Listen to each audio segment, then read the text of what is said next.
ये कहा जाता है कि दांतों का जो ट्रीटमेंट है वो बहुत एक्सपेंसिव है। क्या ये सच में है कि दांतों का जो आप ट्रीटमेंट चाहे कोई भी ले लें वो काफ़ी एक्सपेंसिव होता है? देखिए जो एक्सपेंसिव है ना वो नेगलेक्ट होती है। ओके। सबसे महंगी चीज़ जो आपकी लापरवाही होती है ना वो सबसे आपको कॉस्ट आपको पे करनी पड़ती है। एग्जैक्टली। सो आप उस स्टेज पे जाते ही क्यों हैं? बिल्कुल।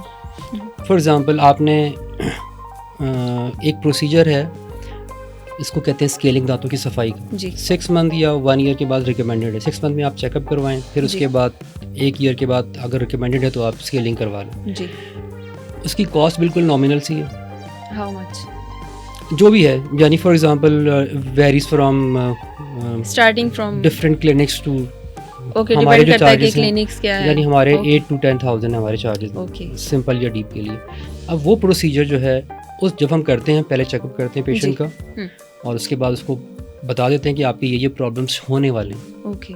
उनको आप फोकस करें और क्लीनिंग में आपकी सिंपल होनी है या डीप होनी है वो हम पेशेंट को एक्सप्लेन कर देते हैं। ओके। और अगर वो क्लीनिंग नहीं करवाएगा तो उसके गम्स श्रिंक करना शुरू हो जाएंगे, रिसीड करना शुरू हो जाएंगे और या दांतों में कैविटी बन रही है। तो अब ये डिपेंड करता है, ये इसकी कॉस्ट इतनी नहीं है। अगर आप कैलकुलेट करें फॉर एग्जांपल साल में आपने एक दफ़ा स्केलिंग करानी है एंड इट कॉस्ट चलें 10,000 रुपीज़, कितना पड़ता है? मैं ख्याल है 2 रुपये भी नहीं पड़ेंगे पर डे के हिसाब से। हाँ, पर डे के हिसाब से करें तो फिर तो बिल्कुल ठीक है।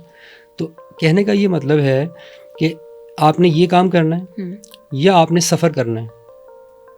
आप सफाई नहीं करवानी है आपने, आपके दांत हिलना शुरू हो गए, आप हिलना शुरू हो गए, आप डॉक्टर के पास गए, डॉक्टर ने कहा जी तो दांत निकलेंगे। आपने कहा निकलने के बाद क्या करूँगा? आप कहेंगे जी मुझे दांत लगवाने पड़ेंगे, तो it will cost you. Exactly. ठीक है। बिल्कुल। अब एक दांत, उसकी अहमियत मैं आपको वैल्यू बता देता हूँ कि कितनी वैल्यू है दांत की। हम जो दांत बेस्ट लगाते हैं, रिप्लेस करते हैं नेचुरल दांत को, आज वो है implant. It's close to natural, but it's not natural, it's close to natural. वो कहीं पे भी मैच, यानी अगर हम मुकाबला करें नेचर का, खुदा की तरफ से एक अतिया आपको फ्री में दी हुई चीज़ का, हमारे प्लांट के चार्जेस हैं तकरीबन ऑलमोस्ट इट कॉस्ट 200,000। ओके। आपके दांत कितने? 32 डिवाइड करें 2 लाख से, एक दांत जी 2 लाख, यानी 64 लाख के आपके पास सिर्फ दांत हैं। एग्जैक्टली। तो आप लखपति तो वैसे ही हैं। जब लखपति आप हैं तो आप उसका केयर करें। एग्जैक्टली। आप क्यों ऐसी सिचुएशन में जाना चाह रहे हैं कि आपका दांत आपको ज़ाया कर दे? अब ये इम्प्लांट यानी रिप्लेसमेंट है, इसके ये सबसे मैंने बेस्ट बताया। इसके अलावा और भी तरीके हैं, फिर हम उस पर शायद जी किसी और में बात करेंगे इंशाल्लाह। अच्छा, एक ये मिथ है, अब आई डोंट नो, आप ही बेहतर बता सकते हैं कि जब आप इम्प्लांट करवाते हैं न्यू टीथ वगैरह, तो जब आप कोई चीज़ खाते हैं उसका टेस्ट नहीं आता, इज इट ट्रू? ये क्योंकि नेचुरल दांतों का तो वही बात है कि उसका मुकाबला तो नहीं कर सकते वो। ये जो कॉन्सेप्ट है ना, ये एक गलत कॉन्सेप्ट है। ओके। फॉर एग्जांपल हम अपने टेस्ट को, अपने जो सेंसिटिविटी है, हमारी जो सेंसेशन है, हम उसको एक्सप्लेन नहीं कर सकते क्योंकि हमारे पास इतनी नॉलेज बैकग्राउंड नहीं है। जब एक्सप्लेन नहीं कर सकते तो हम उसको रिप्रोड्यूस भी नहीं कर सकते, इसको कह सके कि ये चीज़ हमें ये फील हो रही है। फॉर एग्जांपल दांत जो है इटसेल्फ, अगर उसके अंदर फॉर एग्जांपल पेन आपको हुआ है, अभी वो इन्फेक्शन दांत के अंदर ही है, तो आपको जो पेन उसका होगा वो आपको फील होगा कभी यहाँ, कभी यहाँ, कभी यहाँ, कभी रिमोटली फील होगा।